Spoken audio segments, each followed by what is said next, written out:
doutor Sandro Marcilli, nosso psicólogo. Oh, rapaz, por que você nos abandona? Olá.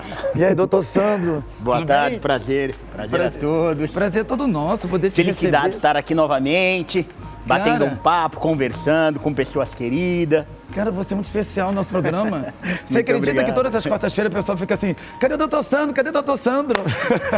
Confesso que tem dia, a minha agenda é muito corrida. Eu imagino. Tem dia, enfim, que eu não consigo reservar tempo, né? Mas é um compromisso estar aqui com vocês, é um compromisso e um prazer. Sempre que possível estarei vindo. Ah, obrigado, doutor Sandro. Como de praxe, todos já sabem, todas as quartas-feiras nós estamos recebendo aqui o doutor Sandro Marcilli, o nosso psicólogo clínico, que ele fala conosco sobre a saúde mental, emocional. E hoje o tema é muito forte. Hoje é sobre o TOC, que é o transtorno obsessivo compulsivo. Já perguntar ao doutor Sandro, o que vem a ser o TOC? Bom, o TOC, como o próprio nome já disse, é transtorno obsessivo compulsivo, né? Ele tem duas características muito proeminentes. A obsessão é vinda desencadeando uma certa compulsão. Obsessão são pensamentos, são imagens, são ideias, né? Que invadem o nosso cérebro de forma intrusiva. Então eu estou conversando aqui com você e por algum motivo eu sou invadido por um pensamento, uma lembrança, uma ideia que fica me perturbando, a ponto de eu ter que verificar, a ponto de me gerar angústia, de me gerar medo, né, ansiedade e que me dispara os comportamentos compulsivos. Então digamos que eu cheguei aqui e aí eu tenho o TOC e aí eu penso, será que eu fechei a porta do meu carro ou não? Só que esse pensamento invadiu... Esse aí já é o primeiro sinal, dois sinais. Isso, eu estou trazendo um exemplo de uma obsessão. Então, fechei ou não a porta do carro?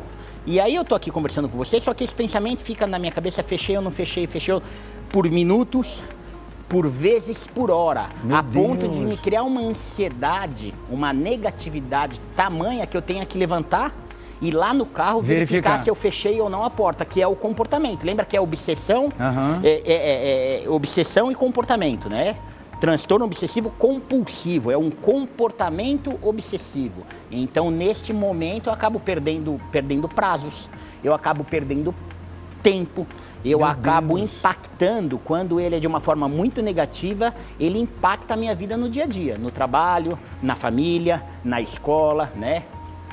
E só uma observação, doutor Sandro, porque é muito curioso o que você acabou de relatar, que você já deu um exemplo. Será que eu esqueci a chave? Será que eu esqueci a porta aberta? Porque é algo que acontece na vida de muitas pessoas. Você já não pensou algum momento? Claro. Será que eu apaguei a luz de casa? Será que eu fechei a janela? Vai chover? Será que eu deixei aberto? Será que eu assim? Mas esta certa lembrança ou pensamento é normal na vida de todo mundo. Sim. A gente, né, nessa vida corrida, é natural que às vezes a gente tenha dúvidas sobre os nossos afazeres, sobre as nossas responsabilidades. Mas é algo que não te leva a sofrimento, não te leva à obsessão. O transtorno obsessivo compulsivo, realmente, ele é uma obsessão, de modo a você não conseguir ter alívio desses pensamentos. Você não tem alívio, ele passa, olha, eu tenho clientes, eu tenho várias situações que eu poderia elencar aqui, de pessoas que perdem 2, 3, 4, 5 horas em cima de um ritual sem conseguir seguir a vida. Meu Deus! E isso é muito impactante, é muito severo. Esse tipo de casos que o senhor acabou de relatar acontece muito na vida dos adultos. Ela pode vir a acontecer a partir de que idade, mais ou menos, doutor Sandro? Geralmente, o natural é que comece na infância. Na infância? Né? E o que os estudos dizem, né? A característica da infância começa mais nos meninos. Na vida adulta, né, a prevalência é meio que igualitária, tanto homem como mulheres, de 1 para 40 a 60. Então, na população geral, de cada 40 a 60 pessoas, então vamos fazer um parâmetro, a cada 50 pessoas, uma pessoa sofre de TOC. Meu Deus! Uma pessoa, na vida adulta, pode ser homem ou mulher, é equilibrado. É equilibrado. Na infância, então, lembra-se que o TOC ele começa a ser desenvolvido na infância, a partir dos 10, 12 anos de idade. Nessa fase, geralmente, quem mais sofre de TOC são os meninos. Nossa, e outra coisa, doutor Sandro, então podemos dizer que um exemplo, aqui no nosso estúdio, na emissora, devemos ter aqui mais de 40 pessoas. Podemos dizer que pessoas, os nossos funcionários e pessoas que estão ao nosso redor, seja eles trabalhadores, estão aqui, ou então no meio da nossa família, convívio de amigos, né? Provavelmente. Tem o toque e eles não sabem que tem um toque. Provavelmente, né? Outra estatística muito importante, Renato, essa pergunta é fundamental. O que a literatura médica diz é que para que seja diagnosticado o toque, em média, levam-se 17 anos. Que isso, doutor? Para a pessoa ser diagnosticada com o toque, em média, 17 anos. Eu disse há pouco que geralmente o toque começa na infância e adolescência, pré-adolescência, 10, 12 anos. Sim. Então imagina, se a gente pensar, a partir do primeiro aparecimento do toque, a gente tem uma janela, um gap de 17 anos para fazer o diagnóstico, geralmente as pessoas diagnosticadas com o toque são sempre adultos. Então, dificilmente um adolescente ou um jovem, né, um jovem adulto, ele tem o diagnóstico de toque. Até porque o toque, ele tem algumas características que se espalham em diversos diagnósticos, como ansiedade, como depressão, o TDAH. Né? Então, assim, fazer o diagnóstico de toque não é algo tão fácil e tão fácil, simples. rapidinho assim. Porque você disse, será que aqui na emissora, alguns colaboradores, na minha família, eu Parentes, posso ter amigos. alguém, parentes, amigos com toque? Provavelmente. Provavelmente sim. Mas é difícil fechar o diagnóstico, porque provavelmente essa pessoa vai ter sintomas de depressão, que lembra o toque, sintomas de ansiedade, que lembra o toque. O TDAH é muito prevalente, TDAH junto com toque. Depressão, mais de 40% dos quadros diagnosticados com toque está associado à depressão. Então, a gente pode diagnosticar alguém com depressão e notificar para o toque. Porque, digamos que a gente pega um paciente agora com depressão e toque, mas o quadro dele seja mais severo, ele apresenta mais sintomas com a depressão. Então a gente vai dar mais atenção à depressão e o toque ele fica numa comorbidade secundária. Entendi. E é muito natural. Entendi. A Somente Clínicas, para quem não sabe, é a empresa onde que o Dr. Sandro cuida dos pacientes, é uma das maiores empresas de tratamento psicológico no Brasil. Eu creio que de 2020 para cá, nesses 2 anos em que tivemos a pandemia, você teve aí um número muito grande de atendimento juntamente com seus sócios e funcionários que trabalham na empresa. Podemos dizer que o toque foi um dos atendimentos que você mais teve também no meio da pandemia, doutor? Olha, se a gente falar estatística, nesses últimos 2 anos, aumentou-se os atendimentos em 300%. Uau! Então a gente cuida mensalmente de mais de 6 mil vidas. Por mês? Por mês. Neste ano a gente cuidou mais de 60 mil vidas, Uau. ano. Então os números aumentam. E olha que o ano nem acabou, né? Olha isso. Os números aumentam muito.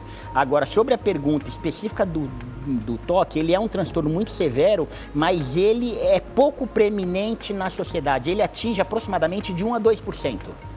Tem literaturas que coloca de 1,5% a 2,5%. Já a gente pensa na ansiedade, o Brasil é o número 1, né? É verdade. A ansiedade, o Brasil é o número 1. O transtorno depressivo, ele está classificado nas doenças. Lembra-se que eu falei sobre o burnout?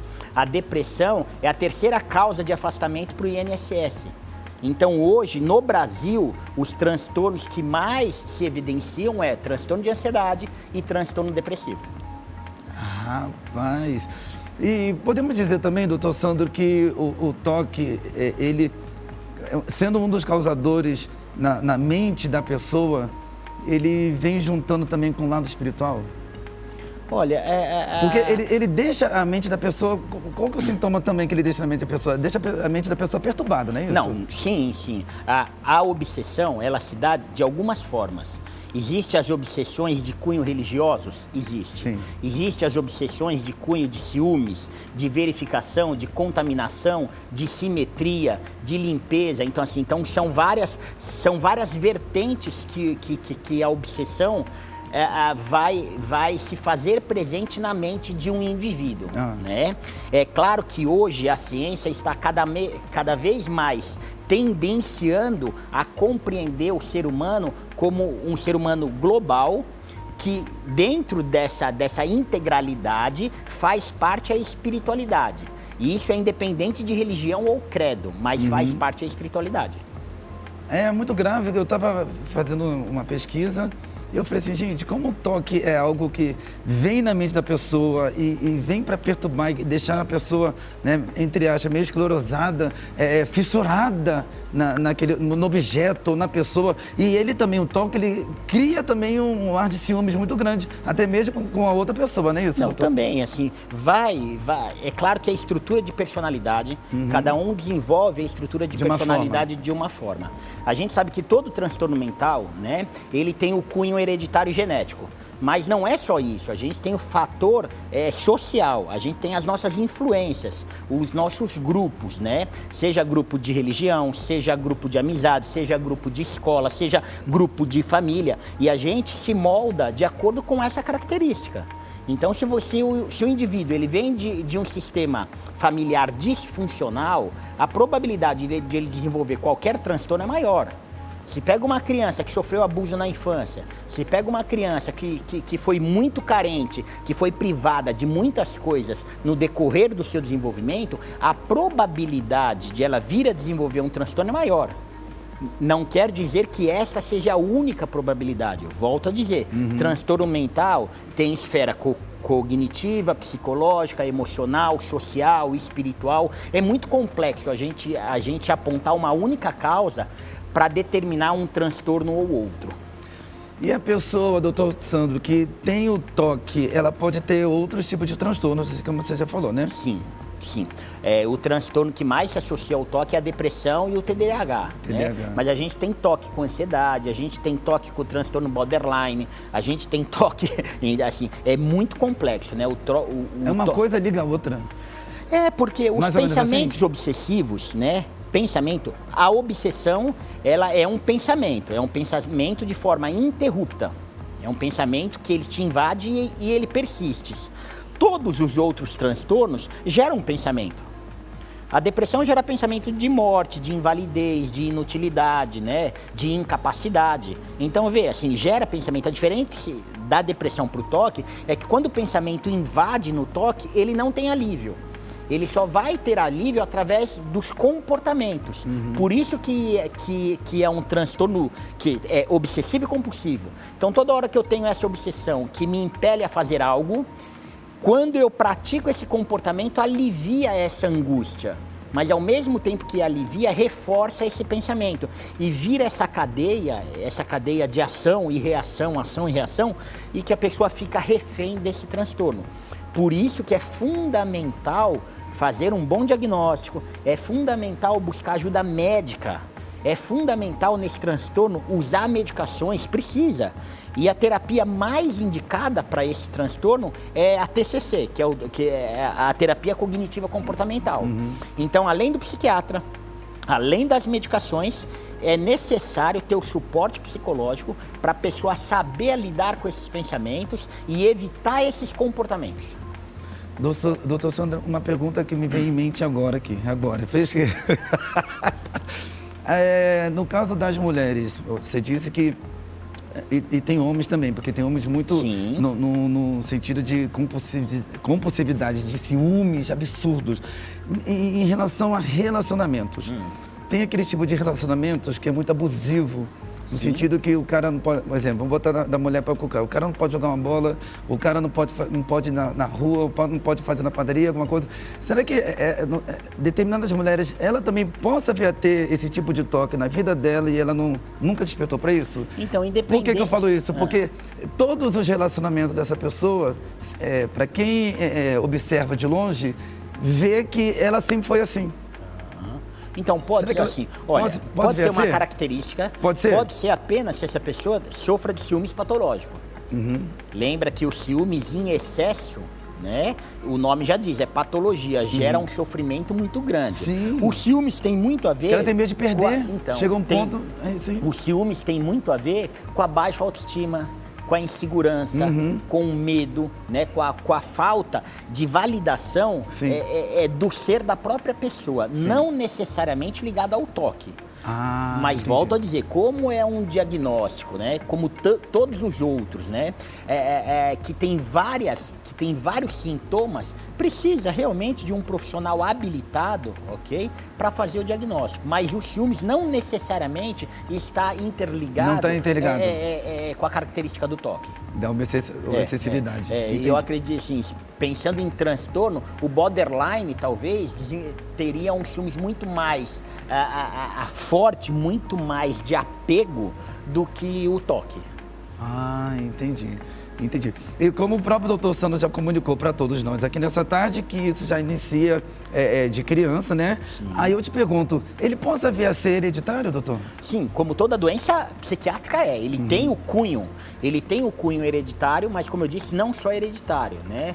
Tem o fator social, psicológico, emocional, enfim, mas ele tem uma característica. Ele traz uma genética familiar também. A literatura coloca que para quem na família tem alguém com toque, aumenta a probabilidade de 4 a 5 vezes. Então, digamos que da sua geração, ou seus pais, ou seus avós tiveram, a probabilidade que você venha a ter aumenta de 4 a 5 vezes. Eita, grande, é maior ainda? Não, é maior, claro. E isso para todos os transtornos, tá?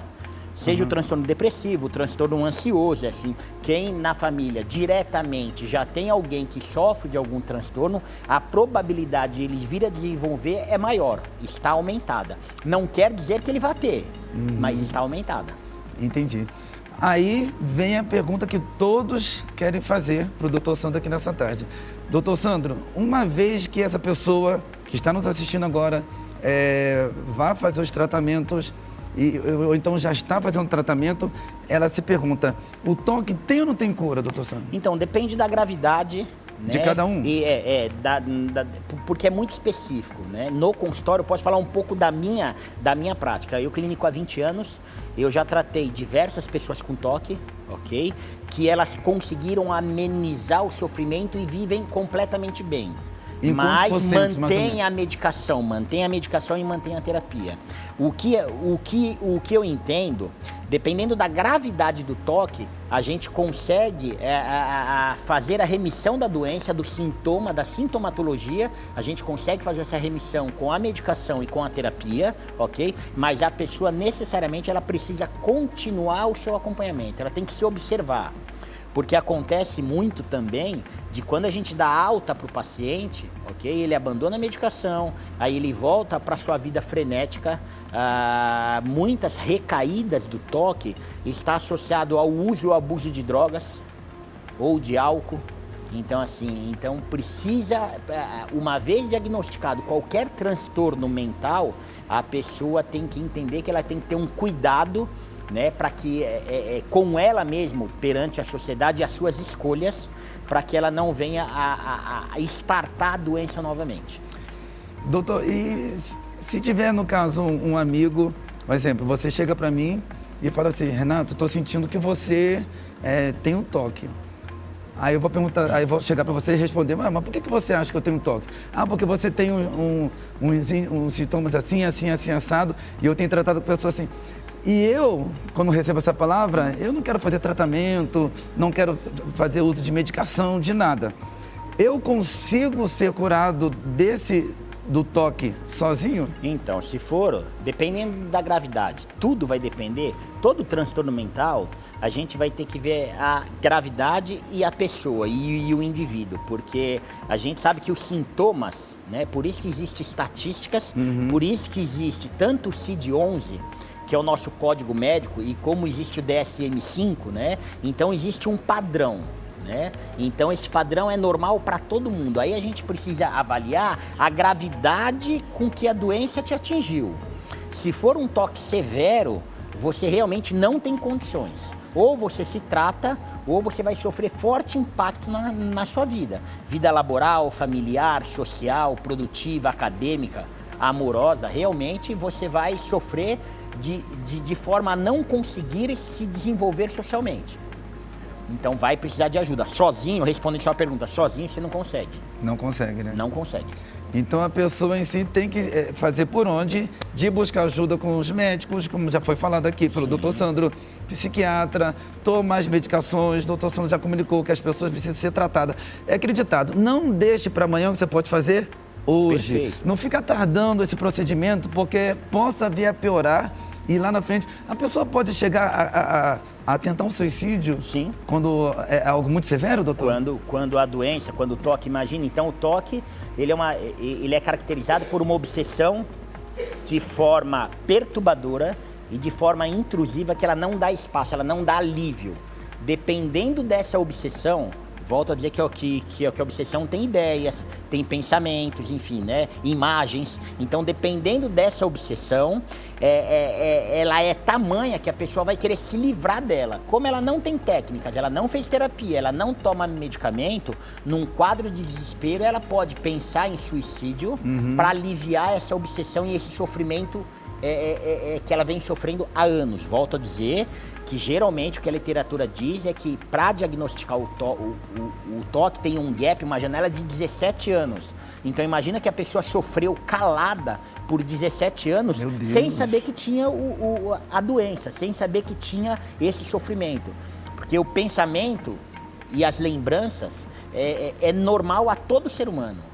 O que vai mostrar que é algo patológico é quando essa obsessão ela te invade e te paralisa, ela impacta a sua vida, ela limita o seu tempo, né? Ela te limita no seu ciclo social. Você em casa que está nos ouvindo, você sofre desses pensamentos de uma forma muito severa, de limpeza, de contaminação, de sujeira, de simetria, seja ele qual for, que te gerem medo, angústia, né, repulsa, peça ajuda. Lembra-se que o sofrimento, às vezes, a gente não consegue se livrar do sofrimento. Tem hora, dependendo da doença, ninguém escolhe ficar doente, mas a gente pode escolher em buscar ajuda ou não. E isso algo que cabe a nós. Você falou algo interessante que você comentou agora sobre limpeza. Eu acho que todas as mães têm. Mãe, olha aí, ó. Mas uma limpeza saudável. Não, mas minha mãe é demais, doutor Sandro. Não pode encontrar uma louça, aí ela vai falar. Dê uma loucinha, mãe, lá na pia. A senhora mesmo lava, não fica falando. Ai, rapaz, é uma coisa que as mães têm. Deixa a louça, não sei o que, tá suja ali. Acho que todas as mulheres são assim, doutor Sandro. Será que as mulheres têm mais toque do que os homens, não? Não, assim, mas é que a gente precisa entender o que é cuidado, o que é limpeza, o que é zelo e o que é exagero e obsessivo. Então, assim, a gente tem que saber diferenciar o que é zelo, o que é cuidar, o que é manter uma casa asseada, limpa, arejada. Outra coisa é quando a pessoa passa o dia inteiro fazendo limpeza. A casa está limpa e ela continua limpando. Ela já passou pano, mas continua passando pano. Ela já limpou o vidro, mas continua lavando o vidro. Então, assim, não para a limpeza pensando na obsessão da contaminação. A pessoa, ela fica fazendo faxina o dia inteiro. E isso quando é colocada nos objetos. E quando é colocada nela? Eu falei uma época aqui atrás que eu atendi uma senhora que ela desenvolveu dermatite nas mãos de tanto lavar as mãos. Uau! Eita, rapaz! Porque lavava as mãos, mas ela tinha certeza que mesmo lavando as mãos, o ar era contaminado e a mão dela sempre estaria... Ou então, quando apertasse a mão de outra pessoa, ou então pegasse algum objeto... Perfeito, não aperta. Ou pegasse algum objeto, tinha que lavar a mão novamente. Maçaneta da porta, não abre com o cotovelo. Já vi, conheço pessoas assim. Então, exatamente isso daí é um toque, é uma característica do toque. Né? Pessoal, bom, o doutor Sandro Massini já explicou tudo pra gente. Ele é o cara, sócio proprietário lá da empresa Somente Clínicas, essa empresa que tem ajudado tantas pessoas. Vocês param pra perceber, vocês viram aí, ó, são mais de 6 mil pessoas até a data de hoje. Por mês. Não. Por mês. Peraí, foi Neste equivocado. ano, Perdão, já atendemos perdão. mais de 60 mil pessoas. Isso, 6 mil pessoas só por mês e mais de 60 mil pessoas no ano. São muitas pessoas que eles têm sido aí instrumento de bênção na sua vida também, aqui todas as quartas-feiras. Doutor Sandro, eu quero te pedir com todo carinho que você deixe a última mensagem pro pessoal de casa a respeito sobre o transtorno. Bom, então, independente, é sempre um prazer estar aqui, poder falar um pouco de qualidade de vida, poder trazer à luz alguns temas tão relevantes, né, e mal esclarecidos como sofrimentos mentais. A gente da Sobiente, a gente tem uma plataforma digital que a gente consegue oferecer o atendimento no conforto da sua casa. Então você que nos assiste, você que nos ouve, né, e se identificou com alguma característica de algum transtorno que a gente falou hoje, ou você está passando por algum sofrimento, algum luto, algum medo, não sofra sozinho. Entre em contato, é somenteclinicas.com.br. Você consegue agendar o seu atendimento para hoje, no conforto da sua casa, e provavelmente você vai poder viver de uma maneira mais saudável e mais feliz. Ah, meu amigo. Tudo que é bom dura pouco. Dura pouco. Mas só essa alegria de poder te receber aqui todas as quartas-feiras é algo maravilhoso. Muito obrigado, doutor Sandro. É sempre um prazer te receber aqui. Um abração, viu? Outro abraço. Deus abençoe. Você também.